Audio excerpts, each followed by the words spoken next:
ಅಂಬೇಡ್ಕರ್ ಅವರಿಗೆ ಅಂಬೇಡ್ಕರ್ ಅವರಿಗೆ ನೋಡ್ರಿ, ಇವತ್ತು ನಾವು ಅಂಬೇಡ್ಕರ್ ಅವರ ಜಯಂತಿಯನ್ನ ಆಚರಿಸುವಂತಹ ಸ್ವಾತಂತ್ರ್ಯ ಸಿಗುತ್ತೆ.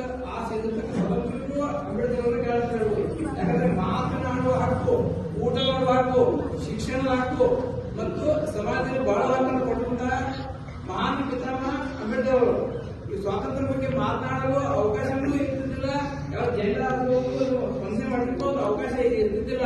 ಆ ಮುಕ್ತ ಸ್ವಾತಂತ್ರ್ಯವನ್ನ, ವಾಕ್ ಸ್ವಾತಂತ್ರ್ಯವನ್ನು ಮತ್ತು ಸಮಾಜದಲ್ಲಿ ಬಾಳುವ ಹಕ್ಕನ್ನು ಪ್ರತಿಯೊಬ್ಬ ವರ್ಗದವರಿಗೂ ಕೊಟ್ಟಂತ ಮಹಾನ್ ವ್ಯಕ್ತಿ ಅಂಬೇಡ್ಕರ್ ಅವರು. ಆ ಅಂಬೇಡ್ಕರ್ ಅವರ ಋಣ ಏನು ತೀರ್ಸಕ್ಕಾಗುದಿಲ್ಲ. ಅಂಬೇಡ್ಕರ್ ಅವರ ತೀರ್ಸು ಬಂದವಂತಂದ್ರೆ ಅಂಬೇಡ್ಕರ್ ತತ್ವವನ್ನ ಸತ್ಯವನ್ನು ಪಾಲಿಸಿ ಸರ್ವರಿಗೂ ಸಮಬಾಳು, ಸರ್ವರಿಗೂ ಸಮಪಾಲು, ಸರ್ವರಿಗೂ ಸುಖ, ಸರ್ವರಿಗೂ ಶಾಂತಿ, ನೆಮ್ಮದಿ ಕಾರ್ಯ ಮಾಡ್ತಾರೆ.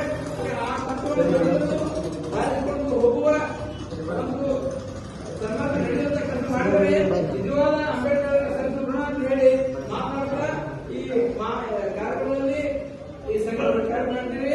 ಆ ಕಾರ್ಯಕ್ರಮಕ್ಕಾಗಿ ಸಮಸ್ತ ಗಡವ ಸಮಾಜದ ಪರವಾಗಿ, ಸಮಸ್ತ ಸಮಾಜದ ಪರವಾಗಿ ತಂಡಕ್ಕೆ ನಾವು ಧನ್ಯವಾದ ಹೇಳ್ತಿದ್ದೇವೆ. ಜೊತೆಗೆ